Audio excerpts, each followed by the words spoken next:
y'all? We are here tonight talking to yet again another extreme elite entrepreneur. This gentleman I have next to me, gracing my presence here, is the operational manager of Sumo in San Antonio, David Meltzer. David, say hello to all our guests. Hello, everyone. Wonderful. So if y'all aren't familiar, Sumo is located off I-10, off the I-10 corridor. You want to tell them a little bit about where your location is? Yeah, 8342 I-10 West. We're right in the middle of Medical and Callahan, right off of I-10, next to CarMax. Perfect. So it's really well located if you're in the medical district, or if you're in, not being so familiar with San Antonio, how would you say you guys are positioned next to, like? We're very close to the medical area as well as the Colonnade. Okay. I think a lot of people know about the Colonnade area. Yes, that's kind of a buzzword for the area in San Antonio. So we decided to talk to Sumo today because they, again, are one of these extreme iterations of entrepreneurs that have kind of weathered the storm. They've gone through the trials and tribulations of what it takes to start a business, create a business, have a vision. And so I wanted to talk to David tonight because I wanted you to tell everybody, tell us a little bit about what it's like, how you guys started, what the vision was, what went wrong, what went right, all that happy fun stuff. Okay. Well, in the early 90s, we owned a restaurant called Tokyo Steakhouse in Austin, Texas. It was right off of Far West. Back then, we only had 11 tables. Wow. And then we expanded and became Oka's Tokyo Steakhouse. We then found that Benihana was actually taking franchises, so we actually became a franchise of Benihana. In fact, we were the first franchise of Benihana over here in the south area of Texas. So yeah. The very first one in the south of Texas. Yes. Isn't that amazing? So I think I remember this being a Benihana, which for those of you who aren't familiar with this, I'm sure most of you are. It's a teppanyaki restaurant where they come and, as you'll see, they prepare the food right in front of you.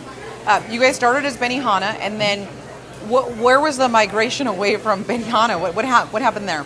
Well, we started in 1998 in Austin, Texas, of being a Benihana. We then moved in 2001. We actually expanded in 2001, called Benihana in San Antonio, which is this location right here. During the times, we actually enjoyed being with Benihana, but we realized we weren't able to give our guests what they were asking for. Yes. So, and that seems to be kind of a constant theme that, as entrepreneurs, when I've talked to people that are like kind of in that franchise world, or they have that kind of corporate veil over them, there's so much, you can't be as autonomous. Yeah. And you have a rich family history of, you guys have there's this cult. I've gotten to know you. You have the kind of these deep cultural roots about celebrating life and celebrating people and being able to give service that's bar none, doesn't compete with other restaurateurs in San Antonio. Sumo is an extremely unique restaurant, not just because of how you're served and the atmosphere that you get, but because of the signature that you guys actually put, the Meltzer signature on that. Well, now that we're not Benihana, we don't have the strict guidelines that we had before. So we actually do a lot of creative things in terms of sauces, in terms of food, in terms of specials.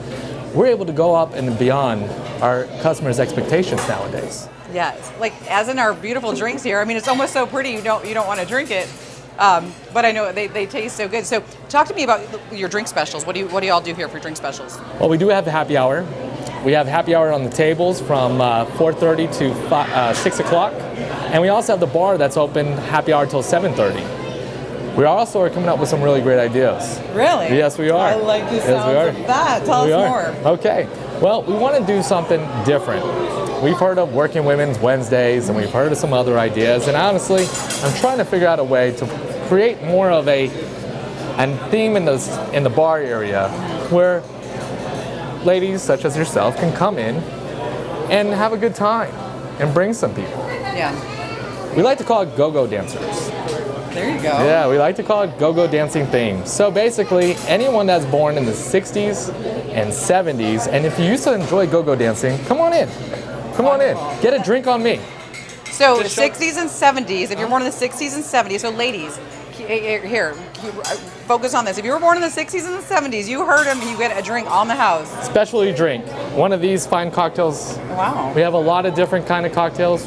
We have big margaritas and globes.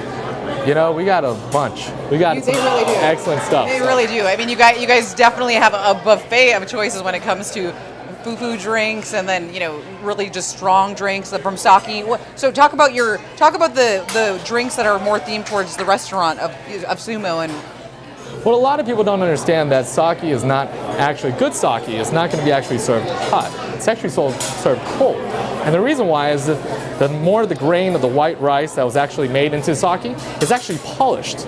And so there's different percentages on polish. And a lot of people don't know that. So a lot of people go, oh, I'm going to buy a $40 bottle, and then they realize, wow, this is not hot. Why is it not hot? And I explain it to them.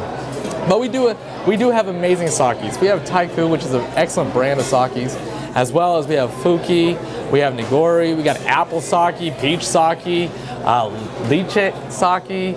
We got so many different types of sake and flavors. You just need to come out and it'd take you a whole day to try every single one. So gonna knock your sake off. It's fun. I bet, yes.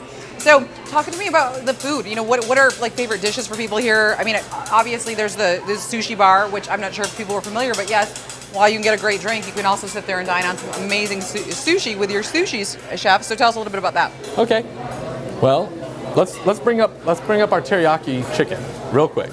Okay. And the reason why is because we're talking about sake. We actually put sake in our teriyaki sauce. It's phenomenal. Really phenomenal. It's very excellent. Teriyaki sake or sake teriyaki? Sake teriyaki chicken is what it's called on the menu. It's phenomenal. If you do like chicken, come on in, try it out. It's awesome. We do have a great sushi bar.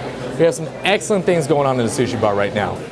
You guys have had, that's the one thing that I marvel at. We're talking to entrepreneurs, talking to people who've created something. The one thing that I find extremely rare that you can see these themes is employee turnover. Mm-hmm. And there's much of your staff that's been here for years. What's your oldest employee's been here for how many years? Well, let's see. The oldest one was probably here 8 years. Really? Yes. 8 years. So, especially in the restaurant business, like as an entrepreneur, as a restaurateur, that is extremely difficult to find because it's a heavy turnover of people. We believe in longevity. We are a little different type of restaurant. We think of ourselves more as a family than an actual business. So it makes people feel more at home here, as well as take care of our guests, because they feel like the customers are coming in their home. Yeah, that's awesome. You do when you are here, you kind of feel that hugging vibe, because everybody feels like family. In fact, your server that you hugged a little earlier, named Anita, which I know she served you on you at least twice or 3 times. Yes. But anyways, she's been with us for over 7 years as well. Wow. And she's been here for a long time, as well as well, I know you can't see the Some servers. of them have been moved from Florida, right? Wasn't Cynthia? Cynthia, she was from Florida. And she knew you back in Florida. Some Yes. sort of association with Yeah, Florida. actually, the gentleman that trained her was actually our director of operations in Benihana. Oh, wow. Yeah, so he trained her. I was the only franchise manager that was certified from Benihana. Oh, man. Actually, we make a joke, but it's actually called Benihana University, believe it or not. Wow. So I went to Benihana University, you could say. So everyone, I went to BU. Anyways. You have your PhD from BU? Exactly. That's awesome. So I went to Benihana University, and that's where I actually met Cynthia. Oh my goodness. Yeah. Isn't it funny? That was a very long time ago. That was over 10 years ago. So over 10 years ago, you've been doing this now. You personally, how long has David been managing and doing kind of in the operation? Well, I've always been an assistant manager at the age of 17. Oh, wow. Before then, I was a bartender. At 17, I was able to bartend. Now they're just strict. So 17, I was able to bartend. Before then, I was a server. Before then, I was actually I even made it from dishwasher. From the time that I was 8 years old, I was watching spatulas and forks. Oh my goodness. Yeah. So I grew up with teppanyaki. I suppose when your family's been doing this for so long, it's just something you've grown up with. Well, my dad was a hard worker, and he always loved being at his restaurant. And I knew if I was going to spend time with my dad, I could spend time with him going to Benihana and Tokyo Steakhouse. Exactly. So he always put me to work. We didn't have allowances as a kid. It was kind of, you get what you make. Yeah. So speaking of allowances and paying and kind of watching the business blossom, and obviously there's always the ebbs and flows of the business. What are the hardest things that you guys think you kind of overcome? Well, changing from Benihana to Sumo, a lot of people didn't know who we were. They thought that Benihana was gone, teppanyaki was gone out of this restaurant. So it took a long time for our establishment to grow. There was a time that we were hoping just to keep the lights on for a few months. Now, hoping to keep the lights on. Hoping to keep the lights on. Keep the lights on. Now, due to our guests and our loyal guests, I used to go around San Antonio and ask, they would say, where do you work? And I would say, Sumo, Japanese Steakhouse. Nobody would know who we were. I would have to hand out business cards and talk about ourselves. Now I go up to guests or people all over San Antonio and I say, hey, where do y'all work? Where do you work? I say, Sumo Japanese Steakhouse. Oh, I heard of that place. A lot of people have not been here, but at least the name recognition is actually out there. Out there, yeah. So we're doing it. We're making it happen. Well, as far as atmosphere goes, I mean, you're really hard pressed to find a place like this, where you've got the fire and you've got, kind of the atmosphere. You've got the entertainment going on around you, but you can sit at the bar and you almost feel like you're separated from it to a degree. You can watch and observe. I would say that we're the kind of guerrilla of teppanyaki in San Antonio. I would say that. And the reason why is we have 20 tables. A lot of our competitors have 6 or 7, max 8. We have 20. 20 tables. So you guys can fit, you guys can use some substantial parties then in here as well. Definitely. We have new private party areas that actually has curtains, so you could bring a party at 28. Easy, close it off to where you can have your own parties. Wow. And then speaking of parties, you guys added a bunch of TVs, and so you can catch the game, you can catch anything really as far as what the cable TV will offer and that remote control. You guys have it at your fingertips. Oh, we're all about the Spurs, right? Yes, go Spurs. Go yes, Spurs. Go Spurs. Wonderful. So with that, is there any other aside from the migration away from Benihana, any personal things, if you could go over and if you could tell your younger self, what you knew now, what would be different, or what would you say to the young David as an entrepreneur? I would say that if you believe in something, and you believe it very strongly, you don't need a corporation to help you out. You can really go in there, make it happen. You can make dreams come true. And this was our dream. Our dream was actually going away from Benihana and becoming independent and actually building our own name. And if you asked me 3 years ago, which we did this about 6 years ago, I would tell you it was very, very hard, and I don't know if we're going to make it. And now I can say, due to our loyal guests, due to our loyal guests, they made it happen for us. Yeah. They love the food, they love the changes, they love the way the restaurant looks now. We have updated the tables, we've updated the bar, we have updated the restrooms, and we're continuing to update. And because of that, we're bringing in a different demographic. We still cater to the family, but we're actually getting a different type of demographic, more of the people that want to have fun. In a little bit, I will have you go over and we'll have someone do the sake bombs. We do a sake bomb chant, we get the whole tables involved. Our birthdays, we put birthday hats on you, chef hats on. Oh, yes, you have the balloon. We have the balloon guy, and this guy's creative. He smells good too. He's not a normal one that makes little poodles and this. No, he can go all out. He can make little mermaids. He can make the Spurs coyote. He can do such amazing things. The guy's so talented. Honestly, he can go to Las Vegas and sell his things for at least $12 a pop because he's amazing. But he doesn't charge. He just goes off of gratuity. He's so amazing. Awesome, yeah. We even have a new system where we are continuing to do the birthdays and the anniversaries. If you sign up with us, you do get the birthday meal just like you did at Benihana. Ooh, how fun. You do get the anniversaries. And also, we want to invite you all in. We want as much as big as a party, as rowdy as you can be, without disturbing the rest of the guests, but as rowdy as you can be to the extent, and have fun.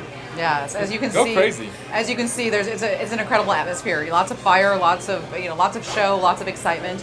So we want to hammer home that one key element that if you were born in the 60s or 70s and you are a lady and you've had a long day at work and you're ready to turn off the glow from that computer screen and turn on the glow from a nice cozy fire, you can come with your girlfriends, you can bring your significant other, bring that that mystery man.